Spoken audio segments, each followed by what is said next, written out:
Even when you feel low, you can still go. Even when you feel slow, you can still go. Even when there's no hope, you can still go. I never answer to no, man, I still go. Good evening, everyone. I'm Rich Mancuso. I'm back with you this week live. Keep it in the ring for this Thursday edition, June 19th, 2025. Thank you again, Tommy D. You'll bring it in a moment, my esteemed colleague. Now a co-host on the program on my YouTube channel live, Rich Mancuso. Like, comment, and subscribe to the channel. Also to Spring Punk Entertainment. Like the Facebook Keep It in the Ring page where you'll begin to see us live on there as well next week here on the program. Also the boxing calendar loaded at the bottom of your screen. Reach me on social media as always, facebook.com, Rich Mancuso, and X for Twitter. Ring 786 Instagram, and read my content at latinosports.com and numerous other outlets. So we have a big show, hour or more, lined up for you. Let's get to it. I'll bring Tommy D in a moment. And again, he did a great job filling in for me last week as always. So on the hour ahead, what's next for Richardson Hitchins? Is it going to be Teofimo Lopez or Devin Haney or someone else? We'll get to that. Andy Cruz makes his move in his lightweight division. We'll talk about his win at Madison Square Garden this past Saturday night.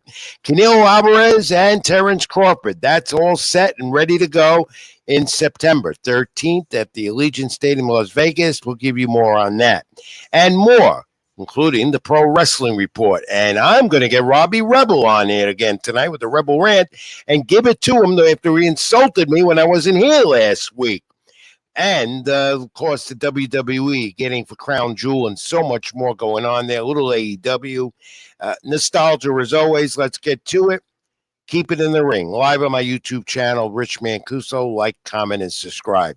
Well, let's talk about Saturday night. Madison Square Garden in the theater, sold out, because we had Richardson, Hitchins, and George Kambosos Jr., and basically this fight set the tone. Hitchins, the hometown favorite, the crowd there for him, used the combinations, the two fighters looking for something important here, of course, their continued quest. And the continued quest went to Richardson, defends the IBF lightweight title, 140 title. With 20-0 in AKOs, he stays undefeated. The successful first title defense for Richardson in New York City.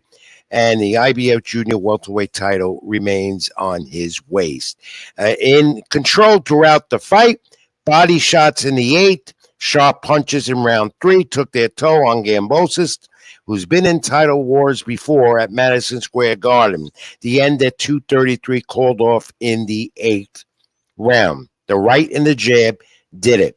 So let's take a look. We have some video, and then we'll get into the punch stats and analyze it with Tom. Tom, roll that video of the knockout. Richardson Hitchins over George Kambosos Jr.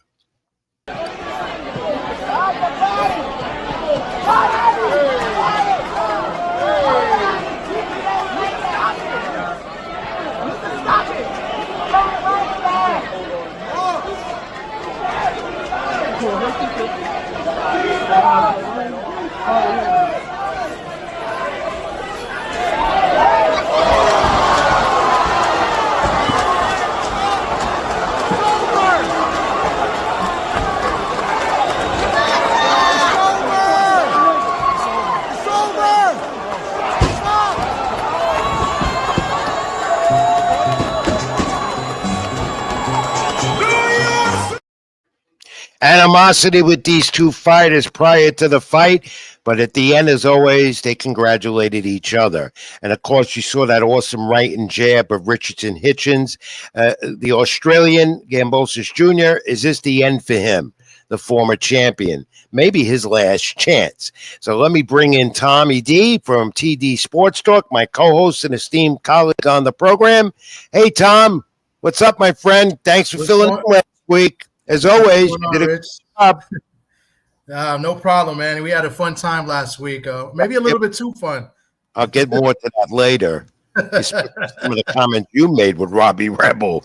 Let's take a look at this fight, Tom. And I love that jacket. And I know it's because our guest coming up later in the hour with the sensational young featherweight, Heat cologne, who you and I know very well. And you could display it, model that jacket for all of us if you want. That's nice. It's How come I don't get? I got the jacket. I got the pants. How come I don't get something like that? Well, I mean, Rich, I've been to a few of his fights, and he's been on my show 6, 7, 8 times already. I'm a big supporter of Team Cologne, so I'll see him this weekend. Saturday. Yeah, all right. We'll talk to Keith later on in the program, coming up in a few moments. Let's take a look at the final punch stats of Hitchins and Kambosos. Put them up, Tom. 205 of 398 punches thrown, 52% of total punches for Hitchins, 51% of the jabs, 53% of power punches. So this was an awesome display of power and dominance for the IBF champion Richardson Hitchins. Tom, basically, as we get into this next part after the fight, Teofimo Lopez in the ring afterwards, and of course, Hitchison calling out Devin Haney. And there was a bit of feud between the Haney camp and the Hitchison camp, and Hitchison wants Haney next. Keith Connolly stated after the bout in the post-press with Matchroom promoter Eddie Hearn that, he manages both Teofimo Lopez and Hitchins, and the question is, who will be next for Richardson Hitchins? Could it be Teofimo Lopez, you think, being that he's under the same management and also with Eddie Hearn? Or do you think more they go to Devin Haney? What are your thoughts? I don't know, honestly. I think, at the press conference after the fight, the post-fight, the manager was saying, and if you read the body language and what he's saying he'd rather they not face each other because he manages both fighters. And this is what he said. He said, I'd rather Hitchins not fight Teo. Bill Haney was in attendance. There was mouthing off as always, can't keep his mouth shut. He was there back and forth with Hitchins, and Hitchins, rightfully so. I mean, he's got to answer back, and that's what that was about. But at the end of the day, are they going to make the fights? And that's what we want to see. So Hitchins, great performance, but is he going to move up to 147 to fight Haney? Well, we're talking. That's a good point. You're bringing that up because just yesterday, Gerard Boots Ennis is leaving 147, a title he inherited after Bud Crawford vacated. And of course, Ennis is now moving up to 154. So there's all that talk about Teofimo facing Ennis, who he wanted for a lot of money that he wasn't going to get. And now, there's talk about, with Ennis now at 154, so you can call that out. I think the proper route to take here is either Teofimo Lopez, and I think the fans want to see Hitchins against Devin Haney. There's animosity there, and to show who the better fighter is in the division. I think either one is must-see TV. If you want to go for the unification against Teo, then make it happen. It's a unification fight. That's a big fight. It's a good fight, I guess, for New York. They know each other well. Make that. If he fights Haney, that's another big fight. There's a lot of animosity there. They've been talking back and forth, but Hitchins would have to move up and wait. At the end of the day, Rich, all three of these guys are talented in the ring. They do a lot of talking outside the ring. Let's just make the fights. Let's see what happens. And, of course, the Turk guy would get involved. Eddie Hearn said he would love to see Hitchison back in the Garden, but there's a lot of logistics and the complexity of doing it. A lot of money, obviously, to put a fight on like that, even to happen at the theater Saturday night. But Kevin Connolly said they would sit down and talk within the next 2 weeks to see what the next step is. Yeah. So that's encouraging, and that would be a fight maybe that could be put together by the end of the year. I think it's the easiest fight to make if Connolly wants that to happen, because they're both, like he said, he leaned towards not having the fight. He really didn't want it, but he said if both guys wanted to fight, he'd be happy to try to negotiate and make the fight. It's probably an easier fight for them to make than the Haney fight, because they're in the same camp. Eddie Hearn said that if for the Haney fight to happen, it's going to have to be Turkey's going to have to put up the money, because there won't be enough money to give to Hitchins, because Haney's going to want a big payday, and Turkey would give that money, but will he give enough for Hitchins? Yeah, and they're in the same. Yeah, it's all about logistics. It's about the money, of course, and New York would be great. It's a matter of what Eddie Hearn said. We put it out there. A fight like that, either one of them against Richardson Hitchins, doesn't belong in the theater. it belongs in the main arena if they could do it. They can Upstairs, get it absolutely. done. Yeah, I In the agree. meantime, notice about George Kambosos Jr. Great champion he was. Of course, he dethroned Teofimo Lopez at the time, and for the title at 140. And he did say afterward in a statement, he always chased greatness, and there's no doubt about that. Thanked everyone all around, including his team. Despite the animosity with these two and the way Kambosos presented himself, he's been a credit to the sport, whether he continues or not. Yeah, I mean, listen, Kambosos, his resume is good. He's fought the top guys. Whether or not he deserved to fight some of the top guys, that's another question, and that's for debate. But he's been in the ring with top guys, and he challenged himself to be great. And he's got one win of the four, I guess the four opponents or the three opponents. And credit to him, he's made a lot of money. And I think he should retire now, or maybe take a year, maybe 2 years off, and enjoy his family at the moment. So well, if he retires and makes it publicly known, what every fighter does, they can't get enough of it. They come right back, whether it's a year or two later. I don't think we've seen the end of George Kambosos Jr. I think the end, though, is that he'd have to fight his way back up, and I don't think he's going to get that. But we continued to see Saturday night the ascension of the lightweight with the Olympic gold medalist and the Cuban Andy Cruz. 6 pro fights, and many have argued that it's not fair that a guy with 6 pro fights, Cuba or wherever he's from, gets a title shot. But it's coming. He's 6-0, 3 knockouts, dominant, stopping Mashiro of Japan at 113 of round 5. This for the IBF title eliminator. Tom, we don't have a video. There he is with Eddie Hearn, his promoter, at the end. Do we have any video of him knocking down Mashiro twice when the referee stopped the fight? From ringside. Yeah, I got it. Yeah, let's show. Do you have that? Let's show it. I got you.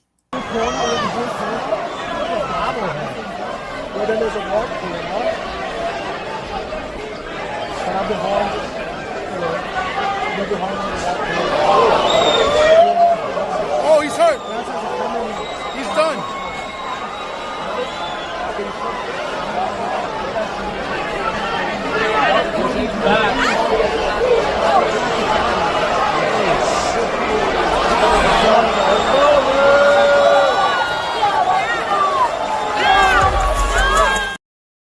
Awesome power, Tom, because Mashiro had won his previous 5 fights.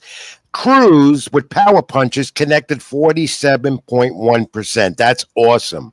Mashiro only connected with 24 total punches. And this, again, an IBF eliminator in the lightweight division. Your views on Andy Cruz, who I think will get a title shot possibly by the end of the year if it all works out.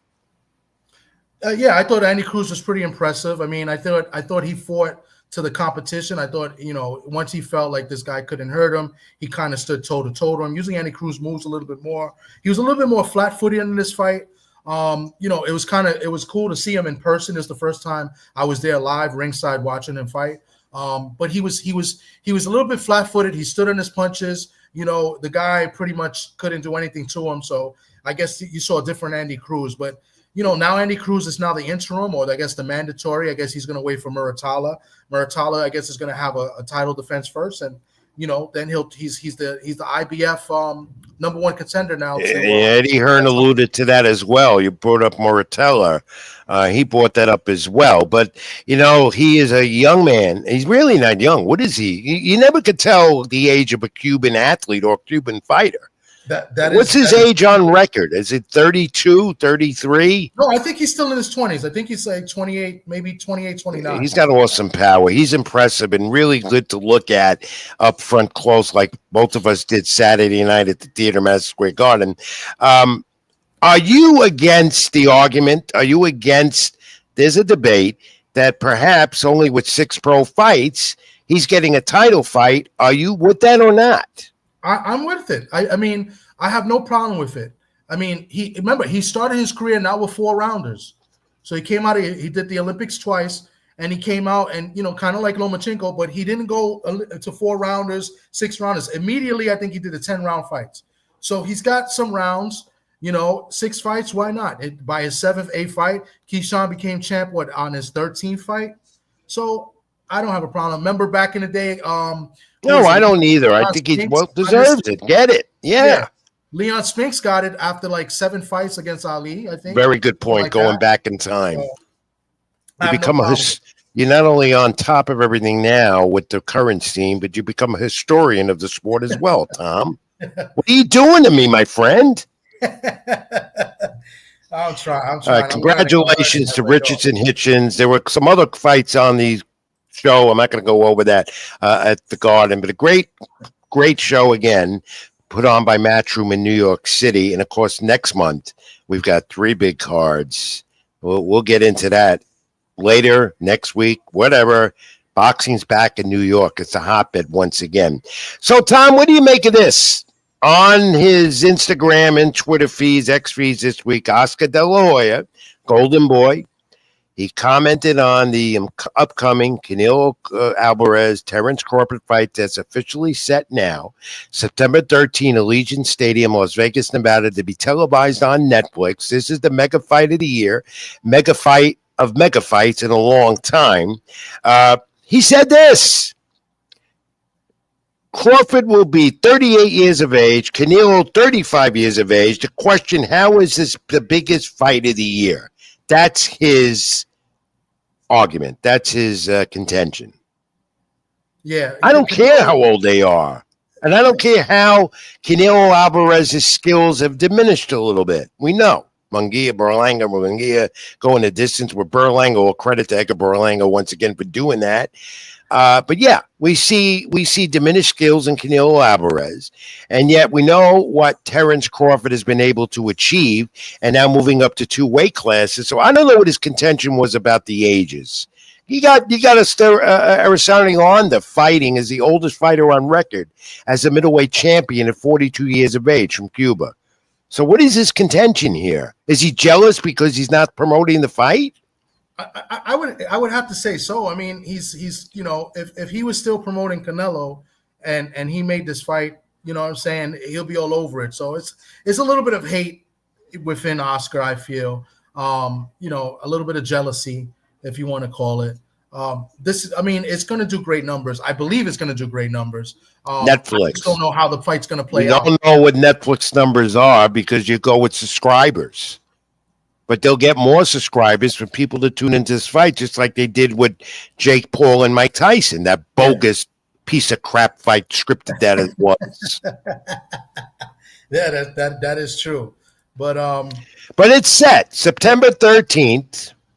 We'll see this, and we'll see what happens at Allegiant Stadium in Las Vegas, September 13th on Netflix. And they're promoting it right now. They started to promote it. They're on their press tour. Sunday, New York City at FanFest, of which I'm not going to because I wasn't allowed. I don't know how the boxing media was able to get credentials for this because the UFC website put it out, and we all didn't know about it. We're going back and forth trying to figure out how do we cover this. So I don't know who's going to be there at FanFest Javits Center on Sunday as part of the 2 or 3 or 4 stops in this press tour with these two. But in the meantime, the Turk guy involved this with Dana White and the Turk guy, Canelo. There we go. And Terence Crawford having a nice festival, a nice festive eating time. I don't know where that was, but that was posted earlier today. The food looks good, by the way. Yeah, it does. I mean, I'm sure it's they had the finest chefs make it. So, so yeah, definitely. He thinks this is going to be the fight of the year. Yeah, I mean, it could be. I'm really interested to see how this fight plays out. But if they keep eating like that, they're not going to make weight. So I don't know what's going on. Well, Terence Crawford is already, he'll come in even over 168. In the end, so will Canelo. They never come in the weight they weigh in for. Why do a weigh-in? Doesn't matter anyway. Yeah, they don't. I mean, but it's still tough making a weight, especially it'll be tough for Canelo. Canelo carries himself about 200 pounds pretty much, yeah. So That might be diminishing skills a bit as he gets older, too, and that has an impact on a fighter. Thank you, Michael, for commenting. I have Canelo Alvarez over Crawford. Many people feel the way you do, Michael. I haven't made my projection yet. It's just way too early about that. And I'm sure, Tom, you don't have an answer to it at who's going to win this as of yet. We do know this, though. It's finally official. After all the back and forth, where it was going to be streamed and televised, where it was going to be, because UFC, they had to get Allegiant Stadium. That's what they wanted to do. UFC is in that town, I believe, doing a pay-per-view event as well. And you had to move the UNLV football game, college football game, out a day earlier, I think, or later, to accommodate this fight. They wanted to do it in Vegas, which is right. It's not in Saudi Arabia. Canelo likes to fight in the United States, and he loves fighting in Vegas, where he's won most of his, just about every significant fight he's had in his legacy of a career. So that they got it. They got it. And it's official, and we'll see if we're both going to go out there. I don't know yet. Okay. We'll see. And then we'll project later on who's going to win this fight. We want you to comment, my friends, not only on what Tommy D and I are talking about on Keep It in the Ring right now live on my YouTube channel. Comment, give us your comments as we go along about whatever else we're talking about on the program in the next hour or more. Tom, let's continue keeping in the ring right now and talk about Jaime Munguia, the former junior middleweight champ. Now facing disciplinary action. This fight with Bruno Solis, his B sample again tested positive. In the May 4th fight that he won by unanimous decision, he won it. It's been overturned. There's a suspension pending on him now.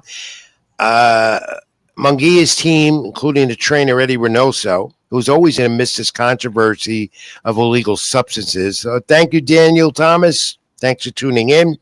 His team is denied using PEDs or this vitamin B, whatever sample it is. So it's an ongoing story with Eddie Reynoso and Mexican fighters. And now we have Jaime Munguia, who had a rematch here in this win based on their December fight that was, fight of the year in round 6, to many said. And now we get this, and Munguia is facing a suspension just like Ryan Garcia did last year. And rightfully so. And somebody needs to do something about Reynoso and his fighters. I mean, and then we just spoke about, the big main event, the big main fight at the end of this year, the mega fight, Crawford and Canelo. Well, that's Canelo's trainer, and Canelo is tested positive before. So he's one of those Reynoso fighters that's tested positive. So hopefully Team Crawford is taking good notes of what's been happening. Munguia, who got, starched in the first fight against Saras, and then in the second fight, he looked very impressive, looked good. And then to find out, that he had an illegal substance, it's a very bad look. It's a very bad look for Team, Do you think he's guilty? Do you believe Jaime Munguia is guilty? Yes. Absolutely. I mean, it didn't get there by itself. The whatever PED that he tested positive for, it got in the system somehow. But they keep doing it. You're right. It's a recurring issue. Reynoso, his fighters, and Mexican fighters overall. And again, as I've said on this program before, I am not degrading the Mexican fighters. They are warriors and great fighters they are. But when it comes down to illegal substances and testing positive for whatever, it seems to always be them. They're always in the midst of controversy. Especially in that camp, especially, what they need to question what is Reynoso and what are they doing in that camp or in that team, or what they're doing, whatever the conditioning coaches are, and, what are they doing there that they keep continuously have fighters popping dirty all the time. Let's see what the results are going to be of this one. They're going to appeal it. We may not know right away, but Jaime Munguia is facing a suspension of at least a year and heavy fines. All right, 903 Boxing, thanks for commenting to Thomas. It's, of course, on his channel as well, TD Sports Talk. Hope you're enjoying it as much as we do every week here. All right, is the comeback real for Nonito Donaire? the former Dew Division champion, the interim WBA 118-pound title. He won by a technical unanimous decision over the weekend over Andres Campos in Argentina. Can we take Nonito De Niro's comeback back in the ring again for real, Tom? You know, I haven't seen the fight. I know there was a lot of dirty antics that would happen in the fight. I need to watch and assess for myself. But if Nonito feels like he can still compete at a high level, hey, then why not? You know what I'm saying? I mean, he's had a great career. I think he's a first ballot Hall of Famer. But to be fair, I haven't really seen the fight. You know, I know it was the same night that we was at the fight, the Hitchins fight. So I haven't really got a chance to look at the replay. But yeah, neither have I. I only saw a couple of highlights of it and get the comments. Look, let's face it, Nonito De Niro is a Hall of Famer and has achieved so much in this sport. But again, it's a case of a fighter who says he's retired, then comes back. But in this case, he's got an interim title in a division that he may not be able to keep up with. Yeah, I mean, we shall see. It's a tough division. What he's fighting at junior bantamweight, I believe. Junior bantamweight, and this was again for the WBA 118 title, the interim title that he received, that he got. So yeah, I don't know. I can't gauge. I would have to watch for myself. You know, so it's hard to do. Those little guys, you never know what those little guys, but those little guys, they can punch down there, you know. But Dunier is up in his, I think he's 41 now, or late 30s or early 40s, so age might be catching up to him as well, but he has an interim title on his waist right now. We'll see. All right. Fights this weekend. There are quite a few, including UFC Fight Pass, Khalim Walsh, the junior middleweight, undefeated, who's an exciting power puncher. You'll see that on UFC Fight Pass. And Vito Micheletti, a fellow Paisan, and I can't pronounce his name. Shame on me. Thank you, Anthony Bolton. Salute to you as well. He's fighting at the Prudential Center in Newark, New Jersey, Top Rank, ESPN Plus this Saturday night. And then there are a couple of more. Check the fight calendar. You'll see it. If you missed it early this morning, ESPN Plus Top Rank, Brian Norman Jr., 2 knockdowns in the first round, and he gets the 5th round knockout win over Jim Sasaki in Tokyo, Japan, and retains the WBO welterweight title. Again, this was a title once held by Terrence Bud Crawford. And, of course, we now, Jaron Butsenis is moving out of the division. He the champion also right now, as it looks. The left hook by Norman in his second title defense. He stays undefeated, 28-0, 22 knockouts. And with Ennis moving up in weight, this leaves the door open for more for Brian Norman Jr. Yeah, this is very impressive. I mean, let me stop. Not. I wouldn't say impressive because I don't think Sasaki was anywhere near on being on his level or, you know, being a top 10 fighter, in my opinion. The guy had heart with you know, and he came in, he tried to win, but sometimes when you have heart, you know, the fights end the way they do, you know, because you're not smart enough to maybe take a step back. We didn't get to see it because it happened early this morning. Yeah. You didn't get to see it. You could only see highlights. I was asleep. Yeah, I saw it. Yeah, it was a mismatch. He got dropped twice, flash knockdowns in the first round, but they were legit knockdowns in the first round, knocked down twice. He was hurt in almost every round. You know, and Norman, I think Norman could have gotten out there earlier. The guy had heart. The guy came in, you know, was trying. He's trying to land punches, but at the end of the day, it was a total mismatch. Do you like Norman's chances more in this division, or did he eventually decide that he's going to move to 154? No, I think he stays. I think he's, in my opinion, he's the number 1 fighter at this division right now. Now that Boots is gone, you know, it was between him and Boots, but he's definitely the best fighter at this division, and I think he stays. You know, now you got these guys moving up to 147. One of the guys we just mentioned, Devin Haney, you know, and Devin Haney and Bill, they have this list. You know, Brian Norman's on that list. So that's one guy. Ryan Garcia, maybe if he eventually wants to fight again, you know, after his injury, you got Rolly Romero. you know, and there's some other fighter, Barrios and Pacquiao now. So the division is getting a little interesting. In my opinion, the welterweight division is its weakest has been in many, many years. Yes, it has, especially what Spence and Crawford moved out of that, and Danny Garcia, and that at one time was the prime superior division in the sport, since moved on to the junior welterweights at 140, the lightweights at 135. Agree there, Tom. Thank you, Alice, for commenting. Thank you, Kano Loco TV, for commenting. Thank you all for commenting and watching Keep It in the Ring with me and Tommy D tonight. And Tom, it's official, the Top Rank ESPN, they're done. I think their last fight's going to be next month or towards the middle of August. I don't know who in particular. It's the fight here. I think it's going to be the Xander fight. I think. The Xander Zayas fight at the end of July in the Garden, where he's fighting for the title. That's well deserved. And Top Rank, though, reportedly, and this coming from all types of sources, and I'd be able to confirm it, looking for a new streaming deal, new network, and they are negotiating with Time Warner. They are negotiating there.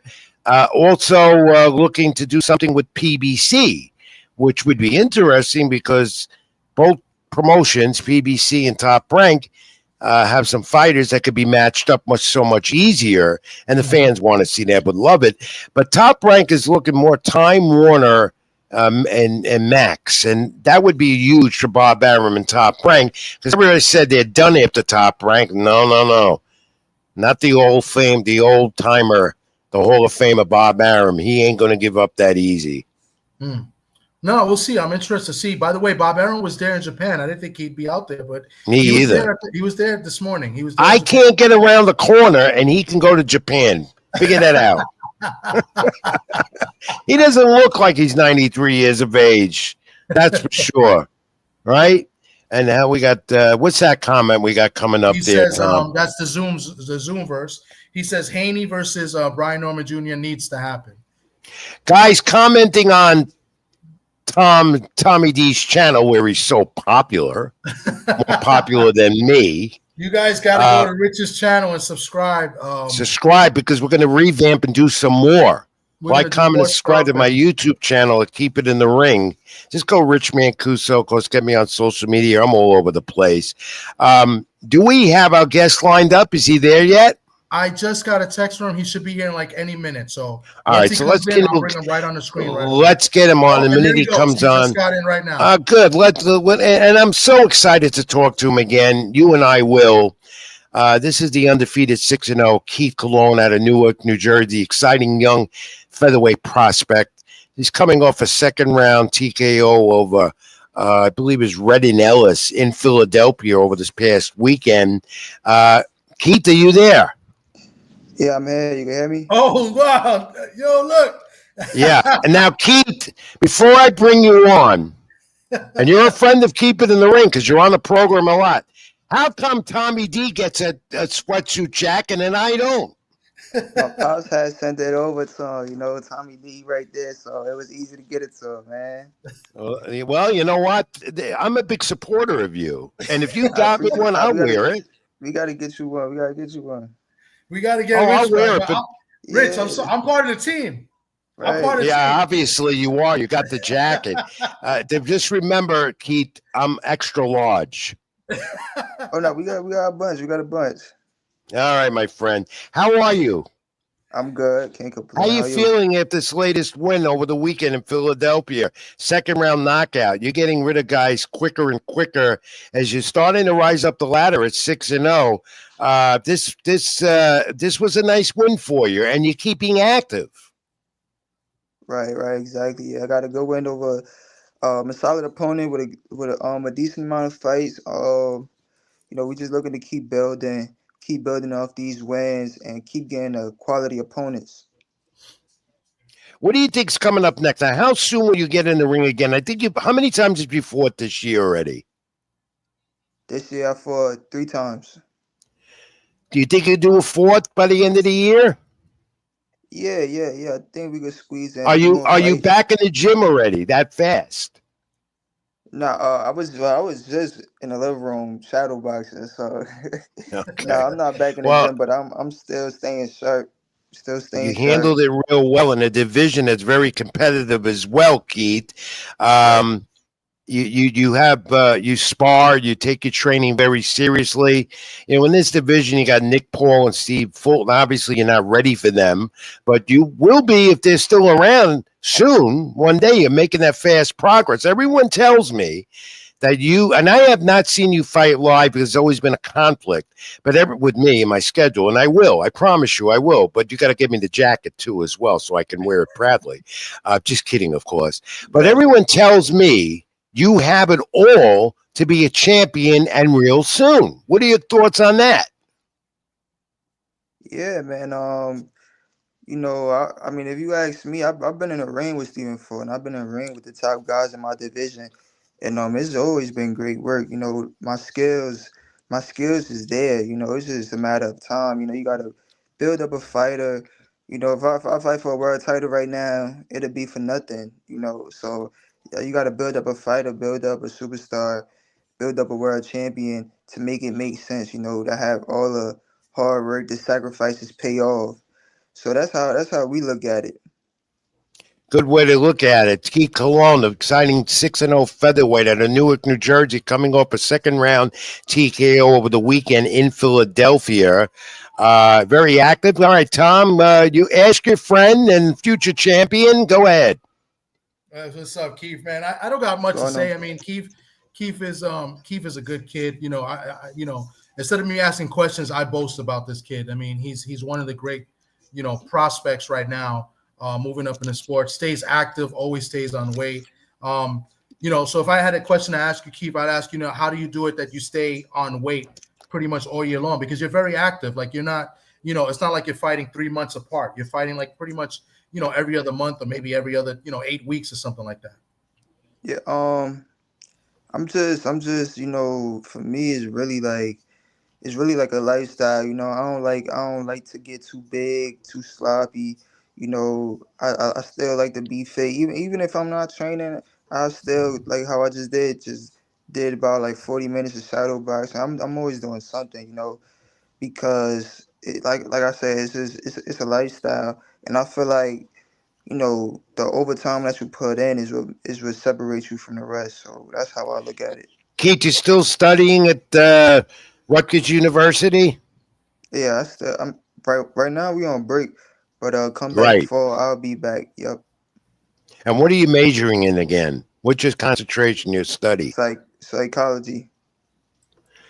I can have a psychologist as a fighter, and that's very good because you know what? You could help fighters later on in life who Right, suffer right. from psychological situations. A lot of them do afterwards. And you being in the ring, you would be Yeah, perfect psychologist. Indeed, you pursue that.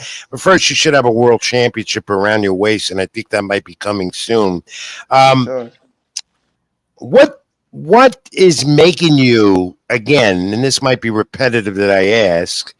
What's making you with this giving you this progression so fast and young in your career?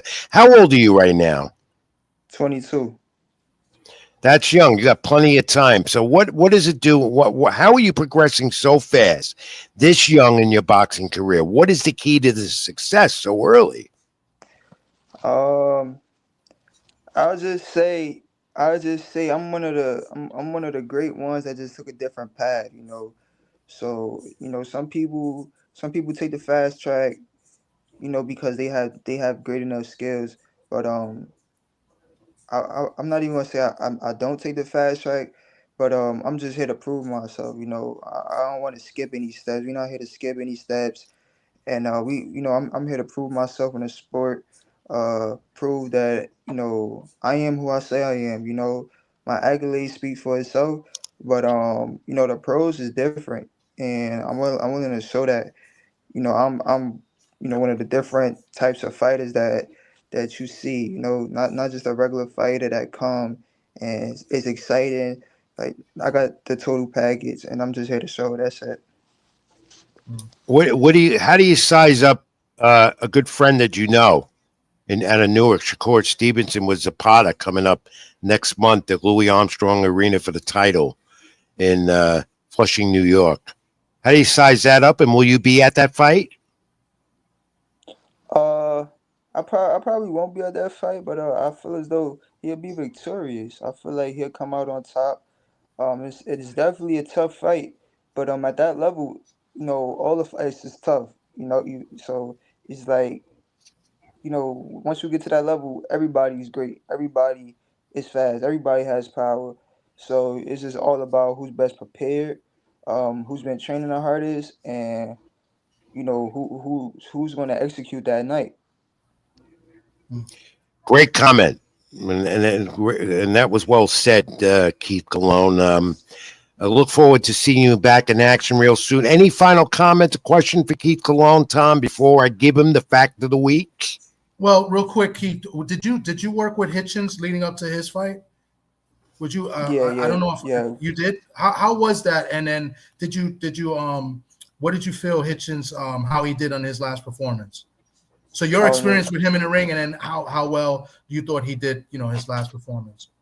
The work with Africa was great. We just happened to have fights, around the same exact time, so it just played out perfectly. With sparring, training, we kind of just like basically had the same schedule, because we had fights in close proximity. But it was great, being able to work with a current world champion that's looking to go undisputed, and me coming up in the ranks, it's just telling me that my time is coming. I'm going in the right direction, and I just gotta stay focused and stay hungry. And his That had to be performance. great to hear. And you're hearing that from a champion as well. That's got to be great, encouraging words, which inspires and motivates you even more. Keith Cologne, the exciting featherweight of Newark, New Jersey, 6-0, coming off his latest win last weekend in Philadelphia. The featherweight going to be a champion soon. I have no doubts about that. Hey, Keith, you ready to get the fact of the week? You've done this with me before, and every guest on my program gets a shot at it. And Tom will try and get it as well. He's been good and bad with it with me. You ready, Keith? Yeah, I'm ready. Guys, remember, it's not trivia. It's a fact of the week. Tom, put it up. It's not fact of the week till you put it up. Oh, what? Sorry. Let's do it. That's all right. There we go. All right, here you go, guys.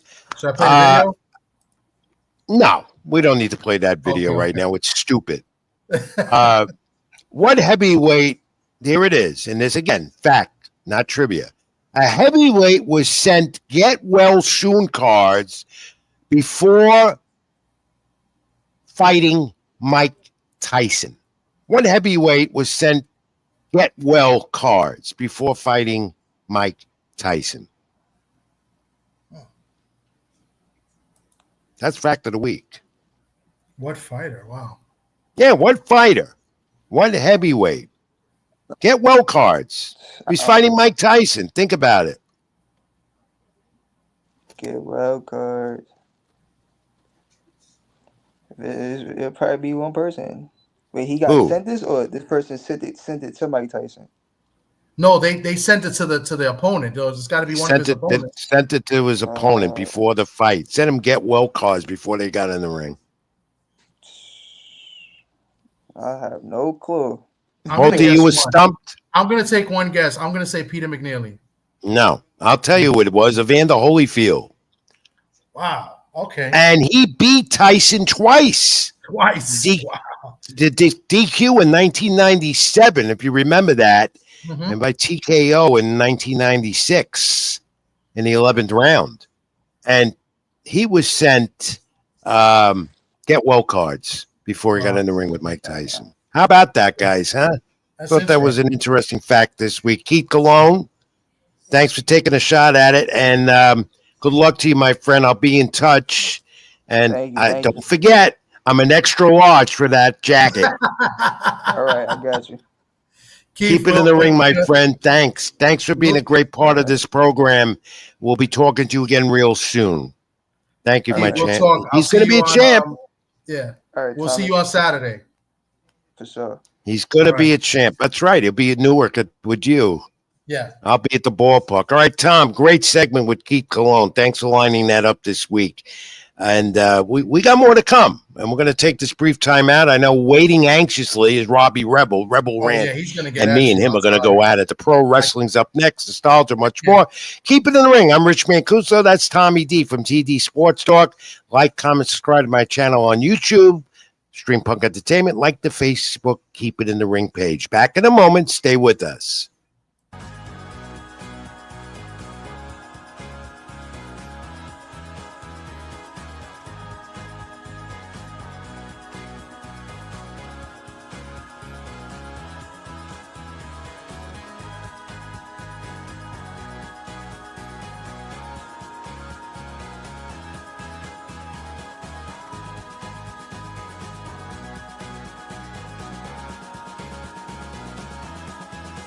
Even when you feel low, you can still go. Even when you feel slow, you can still go. Even when there's no hope, you can still go. I never answer to no, man, I still go. Before I bring in my friend Robbie Rebel, this brief MMA note.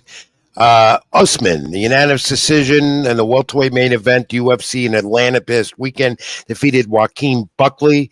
His first win since November of 2021, snapped a 3-fight losing streak, took Buckley down the first 4 rounds in the octagon. Now in the mix.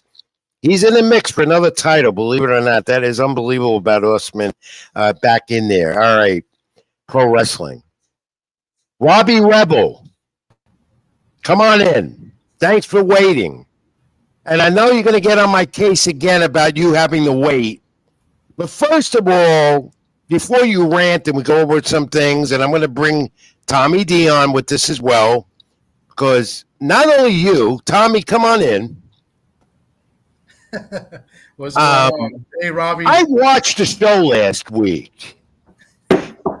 After our adventure going to an event in Jersey somewhere and fighting traffic, and I want to blow up the GW Bridge. And you wanted to blow up the bridge, you wanted to burn down Disney, and you wanted to get at our truth all night. But you getting on my case, besides calling me an old man, and I can't remember how you insulted me, but my followers did not like that. Robbie, you got a problem with me? I have a problem. I have a huge problem. The problem is you're constantly keeping me waiting. Every single Well, Tom, waiting with you. You're making your poor guest from before, because I was watching. You're making him wait for you too. Well, because I do a different type of show than Tom formats. I'm old school. I like to give the information, the analysis. I pay you good money. You can't insult me like that. You pay me good money to insult you. That's what I get paid for. Robbie Rebel's a heel. If y'all didn't know this by now. Are you trying to turn Tom? I allow my grievances to be put on camera, and you were part of my grievances. And you're trying to turn Tommy D against me. No, not at all. It's not my fault if the persuasion just works. Is this a conspiracy to get rid of the old man, Rich Mancuso? What? Is this a conspiracy to get rid of the old man, Rich Mancuso? No, absolutely not. All right. Okay. I like busting your chops. Yeah, I forgive you because it was very insulting, and I treat you well. Rich, you got to understand something, Rich. That's what friends are for. That's what we do. If we weren't your friends, we wouldn't be doing that. That's what friends do. You treat me well. You make me pick you up in the Bronx. I get back to the Bronx. I drop you off. And you had the audacity to complain the whole time. And you're telling me, I don't know how you have the patience for this, man. Well, I don't like Disney. You love Disney. I can't stand Disney. All right, can't stand the whole state of Florida, by the way. And traffic irritates me. All I do is get into traffic. And when I'm with you, it's always raining or traffic. So it irritates me. It just must be a rainy day walking around for you, Rich. If you don't want to see me, if you don't want to go with places, just say so. No, all right. No. I made my promise. I made my promise, and I came to a show with you and helped walk you out to the ring if I did. And since then, you've had a couple of other. This weekend, you were busy again. Before we even get into the weekend that just happened, you may have been there at the ringside with me, and that's perfect and fine and dandy. But you gave Tom all this stuff to blow up my spot, and I was moving and grooving against Jason Knight. I was dropping splashes, but you had to show them the parts where everything started to crumble. And you know what? Funny story is that it blew up in your face, Rich. It blew up in your face because if you go to echosentinel.com, you will see me on the front page of the June 12th edition, and it's me almost landing that splash on Jason Knight. But that's not the point. I'm in midair, and I look grand. You did look good, but you lost to the ECW pro Jason Knight. You lost to the head of ACW, the World Championship President. Here's another thing. What made you have to say, and then we're going to give you a brief time to rant and go over a few things in the wrestling business that have been transpiring over the last few days. What made you say that I don't like your fiance? Wow. Oh, you don't remember that? No, actually, that I remember though. I remember that. Very nice. You were very nice to her. Okay, I'm sorry. And I remember that real well. You were out. See. He just turned. He reversed it on me. Look, hold on a second. You were on the mat a lot. Look, I don't know if you can see it. It won't pop up because the thing. No. Yeah. But you lost to Jason Knight. Jason Knight right on the front page of Echo Sentinel, it's a paper. I'm on the front of the paper. All right. While Jason Knight's laying down. No, but you lost to him. You lost to a legend. I would have been happily, put it up for you. Well, apologize to your fiance for me to say I didn't like her because you said that, not me. I never said that. No, you watched her when I asked you to, so I got out of hand. And regardless, I was about to apologize to you. Not apologizing now. All right, go ahead. You didn't do it. You got 1 minute to rant about something. Then we're going to go over a couple of things that have been going on in wrestling. Get some opinions from you and Tom.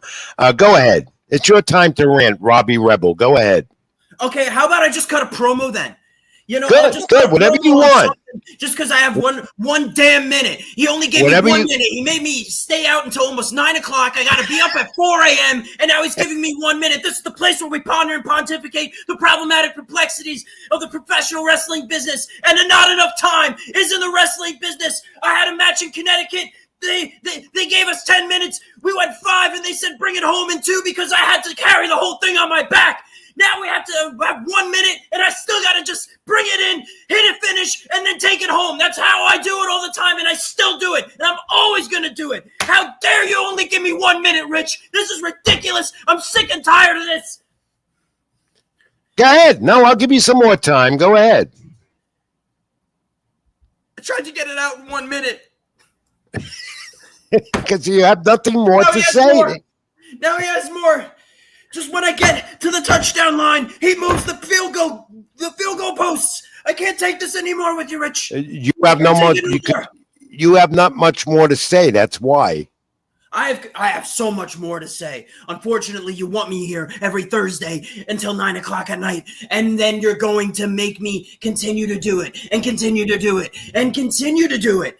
But when it comes down to it, I'm always delivering. I'm always doing good. And if you put me on the spot, I'm always going to deliver. That's exactly how Robbie Rebel works. He did it on Sunday, right at Eisenhower Park, when we had a huge blowout and everything was great, grand, and wonderful. We actually drew around 300 people. On Saturday in Connecticut, I had to go in and I had to carry this whole damn match on my back. 2 guys who thought that I didn't know what I was talking about until they realized that they were trying to shove 10 pounds of crap into a 2-pound bag, and my tag partner who hasn't been in He hasn't been in the ring for at least 5 years. I had to just make sure he got a hot tag and look good. Who's the workhorse? I'm the workhorse, and that's how it's always going to be. Robbie Rebel's a damn good wrestler, but he's also known as Old Reliable because I'm always going to deliver. We all float, baby. We all float. And I'm the one that's floating to the top. I think it's time for you to go to bed. Do you want to continue and talk with us about what's going on a little bit with WWE and AEW, or do you want to go to bed? Well, since I'm already up and I'm wired because I'm not going to be able to go to bed, all right, let's stay on with this. I would love to have a wrestling talk with you guys. All right, let's do that real quick. We'll go around the horn with WWE. Tom also here at Keep It in the Ring, Rich Mancuso, Tommy D, and there he is, Rebel Rant, Robbie Rebel. WWE now, and I don't like this at all. Goldberg's final match, and they got to do it against Gunther, Saturday Night Main Event coming up. I think this is utter ridiculous. I don't think the fans like it at all. You all know Gunther's going to win, and taking the title of Jey Uso was specifically done because of this. What do you think? On social media, I've seen way too much backlash about this. Everyone's saying that Goldberg's past his prime. He's lost a lot of size. His explosiveness probably won't be there. He already had a problem with blowing up in the middle of the ring. So I guess we'll just see because nostalgia sells, right? It's in Atlanta, Georgia, in front of his family where this feud started just last year. I'm not for it. Do you like it? Real quick. I do not like it. I'm not a fan of Goldberg. Never really was a fan of Goldberg after, the streak. I think it got a little bit played out. I didn't like that they brought him back and he won the title for like a month against Brock. And I definitely don't like it now. I mean, He's not going to do a clean work. And he's only going to be there for his last match. That's it. So he's not going to. I mean, but you never know. You never know what they could do. They could swerve it. It's in Atlanta, Yeah, there's been a lot of swerving by Triple H and WWE as of late. Yeah. Truth, our fake, Rod Killings. That's my other rant. My other thing I ranted with Robbie about. I can't stand him. And now he's Rod Killings. Whatever his real name is. I mean, he's going to have a match with Cena. Maybe he goes over this weekend. I know. Monday night, it's not for the title. Wrestling Cena again. Why? You know what it is? John Cena talk about CM Punk, Night of Champions. Tom Rebel, what do you think of this? Cena against Punk, which we've seen before as well. What do you think? I was telling Tom last week when he brought it up is that it's a WrestleMania match that is being just thrown out to the wind. There's so much potential in making this particular match, and unfortunately, it's just like, oh, here it is. That's it. Yeah, Cena's not losing the title at Night of Champions, and the talk is that Cena will drop this title again to Cody Rhodes. That's one possibility. Nobody really knows where this is going in his final tour towards retirement, but I'm tired of this too. I don't like the direction WWE is going, and I'm getting really tired of it. SmackDown's going back to 2 hours. That's a good thing. 3 hours is much too long. Night of Champions, I think it is Dirty Dom against AJ Styles. And Styles' career with WWE is on and off. I don't know where he's going to head after this. Here, I think Dirty Dom, Judgment Day, finally break. They break. You see the teases keep coming. Yeah. Guys, your thoughts? It's outplayed now. It's ran its course, and it's time for Dom to just kind of figure out what to do next for himself, especially. And now I want to look at this injury to Liv Morgan on Monday Night Raw against Kairi Sane, where she dislocated her shoulder. Now, I'm glad you're here, Robbie, to comment on this, because this has to be one of the toughest injuries sustained in the ring for a pro wrestler. Robbie, have you ever had a dislocated shoulder during a match at all? I don't plan to. I hope that never happens. But I did dislocate my nose. You might have dislocated your brain, though. That's another story a long time ago. But Liv Morgan, who I don't like also. Everybody, I'm not thrilled about her style and her present or whatever. Rich, This could keep her out of action maybe for 6 months more to a year. How does a wrestler, Robbie, recover from a dislocated shoulder? And, of course, they knew it right away when she fell down, when she landed the way she landed. And when I read accounts about it, it had something also to do the way she landed. It also contributed to the dislocated shoulder. How does a wrestler recover from a dislocated shoulder to get back in the ring? How long does it take? It could take anywhere from like a half a year. It also depends how bad it is. So, I mean, you could have a dislocated shoulder, pop it back in, and it would, you'll be good in 3-4 weeks. If there's a tear in the rotator cuff, if there's any type of muscular problems, then it's going to be at least 6 months to a year and a half, depending on how surgeries go. Tough injury. That was a painful injury and one that's tough to overcome with the rehab. It's very difficult, especially the way she dislocated that shoulder. That was tough to watch Monday night on Netflix. Yeah, I saw the clip when it happened, but unfortunately, it could be an injury that you never fully recover from. You just kind of deal with, especially. And why is WWE?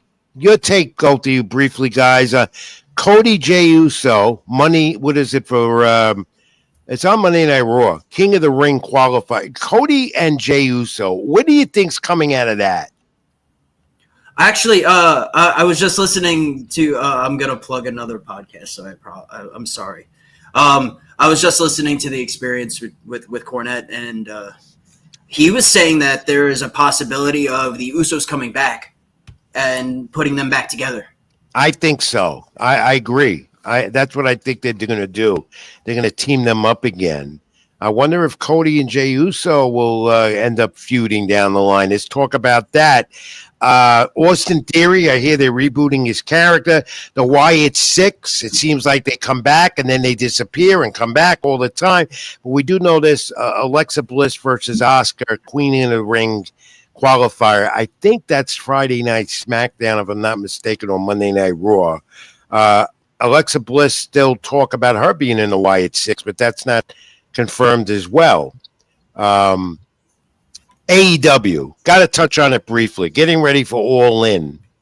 And they've moved the time because WWE is running Saturday Night Main Event the same night, and they're not going to change direction. I think AEW, as good as they may look, still with empty arenas and ratings that are just holding their own. But I like MJF with the Hurt Syndicate. Guys, have you seen them together, and what do you think? I think it's a good idea. I don't know exactly what MJF does for it, to be honest, because it's not like there's not top talent inside of that, and he's pretty much the new guy. I think their idea is to bring him up, but you can't really bring him up no more. He's already a breakout star, and he's one of the only ones in AEW that is a breakout star. So I think it's just to give him something until they figure out what to do with him. Yeah, they do it. What about you, Tom? Your thoughts on that briefly? I'm not an AEW guy, so I don't, I barely watch. I mean, it's got to really be nothing on for me to watch AEW. 4 hours. Well, they did 4 hours 2 weeks in a row, which I was dead against, and their ratings weren't very spectacular for Dynamite. They had a good thing called Summerfest. I don't know what direction they're going. Their storylines are so awkward, including, here we go with Kenny Omega and the Young Bucks, the brutality of that as well. That'll continue it All In. And again, Jon Moxley and Hangman Page for the title, and Moxley still with the title. Enough of that already. But my favorite's Toni Storm, the women's champion. Great on the mic. Against Mercedes Moné. I think that's going to be a good match to watch at AEW All In. Your thoughts, guys, briefly. I think Toni Storm's the reason it's going to be even good. I've never been Mercedes Moné fan. I don't know what the hype is, but that's a personal preference. I mean, I understand why some people are behind her, but I think there's ever since she's been in AEW, I think it's fallen a little flat for me personally. Yeah, I mean, my attention span with AEW is very thin. I can't Did you keep attentive to it. did you see the You know, super kicks with the thumbtacks on the shoes? too. I mean, they do the same thing, and the storylines are all over the They place. just wear Anyway, cleats. yeah, you don't like getting body slammed into thumbtacks, do you? Depends how much I'm getting paid. Exactly. You got to That's go a where the good money answer is. because I will love it. it depending on how much I get paid. You got to go where the money is. All right, Rebel. Robbie, I accept your apology how you insulted me last Oh week. wow! Oh, as you were just burying me completely before, putting up all these pictures and everything like that. I see how it is. We'll Rich, always be friends you know because what? you're a part of Keep It in the Ring. Yeah, Let me right, just Tom. chime in just a little bit, Rich. What wrestler do you like? You we named so many wrestlers on this in this segment, and you don't like any of them. That's not true. I know one of your favorites. He's one of my favorites too. Who? Grande Americano. Gracias. Oh, why did you just spoil everything now, Tom? Chad Gable. Why? It's a great gimmick. I love it. Oh, Grande. No, it's not. No, it's not. I love Seth Rollins. I love him. And then the new faction, what they do. He's one of my favorites. I happen to love Kevin Owens, who's on the injured list, may not come back. I love Sami Zayn. Oh, by the way, Roman Reigns will pop up. He's going to reappear and have some type of, maybe even Monday night, but they talk Roman Reigns Saturday night main event because he has that limited schedule now. It'll be good to see him again. All right. Great guys. Rebel, Robbie Rebel, the Rebel Rant. Again, I accept your apology and we'll see you next week. Thanks. Thanks for the 1 minute, Chief. How do fans reach you again? They can find me on Facebook.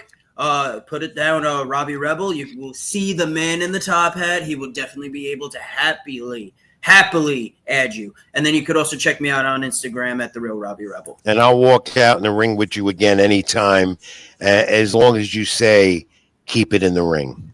As long as you get one over on me.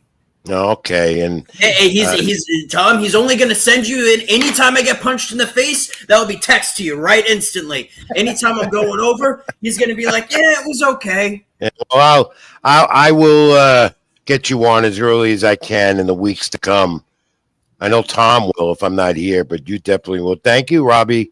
Have a good night. You can go to bed now. Good night, Tom. Have your chocolate milk and cookies. All right, I'm gonna play the break. We'll be back. Yeah, let's go to break, Tom. Back with more Keep It in the Ring nostalgia and much more. I'm Rich Mancuso. That's Tommy D. Thank you, Robbie Rebel. Like, comment, and subscribe my YouTube channel, Rich Mancuso, String Punk Entertainment. Like the Keep It in the Ring page. Back in a moment, folks. Stay with us. Bye, Robbie. See you later, Tom. See you in a minute. You got it, guys. Petwell Clinic was built with busy pet parents like you in mind, providing walk-in preventative vet care, treatment for minor ailments, and chronic condition management. You remain with your pet throughout their visit, and all charges are clearly explained, so there are no surprises at checkout. Just walk in to our Paramus, Greenbrook, or Union locations, or visit us at petwellclinic.com for more information. Even when you feel low, you can still go. Even when you feel slow, you can still go. Even when there's no hope, you can still go. I never answer to no, man, I still go. Up, Keep It in the Ring now with our weekly nostalgia segment. Let's first go back to June 20th, 1980. Roberto Duran beat Sugar Ray Leonard. Unanimous decision win. WBC Welterweight Championship. 46,317 fans at Olympic Stadium up in Montreal. Of course, Duran, with the former unified lightweight champ, of course, Hall of Famers as well, vacated his titles in 1979. He lost a rematch with Leonard, again, 5 months later, though, and that's the famous fight known as No Mas, where Duran quit on Leonard. And the two of them, of course, made up with each other because Duran apologized to Leonard about the No Mas. That's well documented. There was a documentary on that, I think on HBO, or it might have been on Showtime, but that is a fight to be remembered. Duran, Sugar Ray Leonard, two great Hall of Famers in that great era of the 1980s in their divisions. And June 20th, 1938. We go way back in time here. Hall of Famer, former heavyweight champ, someone I admired real well because I got an award from the Joe Louis organization. Knocked out Max Schmeling, round one, retaining a heavyweight championship. Crowd of over 72,000 at Yankee Stadium in the Bronx. The rematch, Louis dominated the fourth defense of his title. And take a look at that. Look at the images. This is way back in 1938. Yankee Stadium in the Bronx, New York, where boxing was supreme at one time. Major title fights at the Garden at one time in boxing history, at the Garden at Yankee Stadium. Schmeling, in his first fight of a rivalry, gave Louis the first defeat in the 12th round, knocked him out in New York City. That's another adventure with these two. That was great boxing history. Schmeling and Louis, Joe Louis. That June 22nd, 1938. I love that this week. I love doing nostalgia on the program. Okay, now I want to show you some flashback stuff. And Tommy D, come back in as we're going to wrap this whole thing up this week. There you go. Look at this wrestling poster of the past. I like seeing this when it's posted. Old school at its best. Atlantic City Convention Hall. And look at the names on this. I did back in the early 1980s. Professor Toru Tanaka, who I have images of. I was so friendly with this guy. Him and Mr. Fuji were tag team champions with Mr. Fuji at one time. Against the great Johnny Rods. First member of the WWF Hall of Fame, by the way, who still runs his pro wrestling school in Brooklyn, New York at Gleason's Gym. Again, as I say all the time when I show this, that's how wrestling fans back then, even before that, knew about wrestling shows. The posters, they were posted all over the place. There was no internet back then and very limited TV with pro wrestling at the time. That's how you found that. What do you think of that, Tom? I think it's pretty cool. I mean, this is definitely nostalgia right here. Johnny Rod's on this, Gorilla Monsoon I see on here. Look at the ticket prices. It's what, $3? It says there. Oh, yes. I mean, Jesus. You ticket prices now, pro wrestling, WWE main events, $2,000, $3,000. That's insane. You can't even get a bottle of water for $3. No. Unbelievable. That's how it was back then. That was a great era. And I grew up in it. And I'm so glad I did. And I worked in that era too later on. And I'm so fortunate and happy I did in my career that I was able to do that. Finally, I leave you with this image and we'll go back again. All right. And here it is. A young Rich Mancuso with a former middleweight champion. A former Marvin, this guy, Vito Antifermo.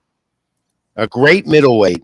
And marvelous Marvin Hagler. And this was at Vito Antifermo's opening of a new restaurant in, I believe it was in Glendale, New York, in the borough of Queens.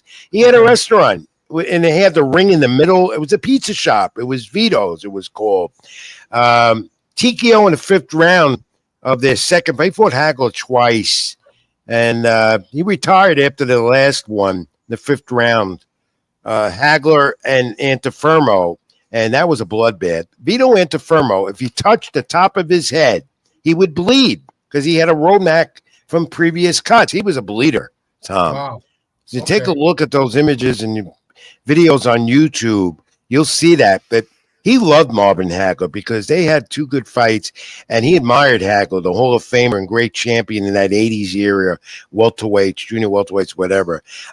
He always respected the late Marvelous Marvin Hagler, and Hagler became an Italian citizen later on. Wow. He moved to Italy and became an Italian citizen, which bonded them even closer, and a little bit of Antifermo teaching Hagler the Italian language. That was great. It's a great story. That's why I show these things so I could educate everyone that Vito's still around. He doesn't have his mental capacities as he once had. And when you reflect on the fast with him, he could vaguely remember. It takes him some time for him to tune in. He took a lot of punches over his career, Tom. Yeah, I could imagine. You said he bled a lot too. So, yeah. He did. He bled an awful lot. Yeah. Wow. Yeah. Well, that's pretty interesting. I never knew that. That's good to know. Yeah. So look at me, Yeah. that young rich Mancuso there on the left side. Yeah. See the hair I had on my head? Look at that old sports jacket that I wore for years. And underneath that was a black top rank boxing vest or sweater that I still have. I still have. They got to put that in the Hall of Fame if I ever get in there. Definitely. You know, but that was great. I came across that photo because I'm cleaning out. I figured I'd show it to everyone. And on that note, Tom, great hour or more. Thank Keith Colon, the featherweight at 6-0. It's always great having him on the program. Thanks for you setting up. Thanks for you, Tom, to putting up a lot of the images again. The great Scott Church and the String Punk Entertainment for letting us do this every week. And, it's been a great hour. Any final thoughts? Yeah, I got a couple things. Let me do two things real quick, Rich. I forgot to tell you that I was going to do this. But first off, let me give a big shout out to Cameron Fields. She gave us $10. She says, keep grinding, appreciate the content, peace and blessings. So definitely want to thank Cameron Fields for the $10 super chat. Definitely appreciate it. And, wanted to give you a shout out for that. Thank you for that. And Rich, any thoughts on that? And then I got one more thing. So before you know, I don't know if I should be prepared for one more thing, no, but this is a good one. I definitely think this is something that we need to do. Thank you as well. And I want to thank all the viewers who are great supporters of this program and back you up, Tom, when you fill in for me, which is going to happen a little more. And we're going to go to revamping the show soon too. And we're going to turn it into a sports program. That's coming its way. And we're going to do a Keep It in the Ring segment as well. We want more viewers. We work hard on this program. We don't want to just keep it boxing, wrestling, US, whatever we do. And we'll probably go 2 hours completely when we do that with the blessings of Scott Churston. And again, Tom, filling in for me every week is great. Go ahead, Tom. Now, what do you want to do? Insult or compliment? This is a little bit of a serious, not a serious side, but a little serious, where I would ask people to share this. I have this on my short. 2 weeks ago, let me just give you the full thing. 2 weeks ago on June 6th, back in the Turning Stone Casino at the Hall of Fame, there was a fight between Bryce Mills, who's now 19-1 with 7 KOs. He took on a guy that I know. I'm friends of his friends. Aaron Aponte, the Alien King of Florida. They had a fight, and Bryce Mills won in the first round by a knockout. I'm going to play the video, and I want you, Rich, to let me know what you see. And then I would ask people to go in and share this video. So let me just show you this video real quick. Sure. The first round knockout, Bryce Mills over Aaron Aponte.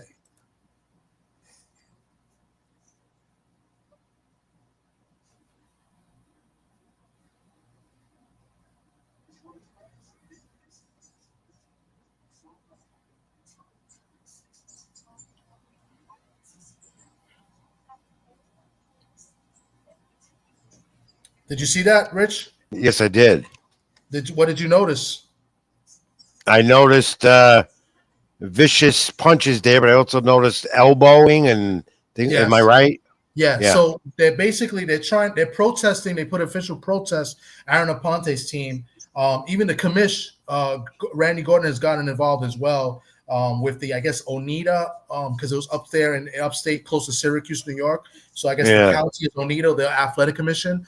But they're protesting the fight. It was a clear elbow shot that knocked him out. It wasn't a punch. The punch completely missed. No, that was an elbow. It's so obvious. So what are they doing with that now? Nothing has been said. There's been no word. They're still waiting on word on the protest. Usually in stuff like this, we'd hear about it. It'd be all over the news articles. Hasn't been much. So I feel like I got to do my due diligence and put it out there. Other people put it out there. Your buddy, the commish, my buddy, the commish, has went on and put it out there as well. So please share this out. Share this because we're looking to get this fight turned into a no contest and let them do it again. Let them have a rematch. We will.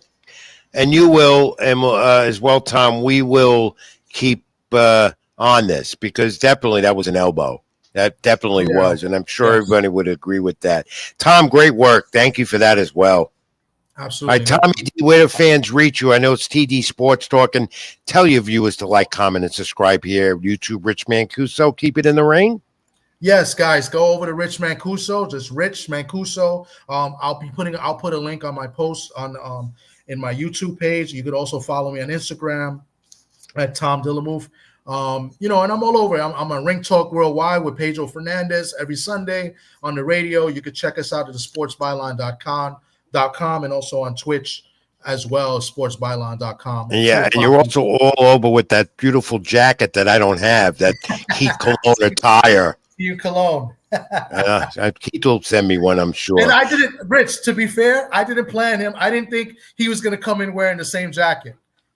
I did not know. Did a good job. You did a good job advertising, but most of all the time, again, as I tell you every week, I value your friendship, being a great colleague, great friend you've become, and how you help me put this program together every week. I can't do this myself. I'm getting too old. Thank you, my friend. Absolutely. We want to thank you all as well. Stay there, Tom, because you know how we close every week.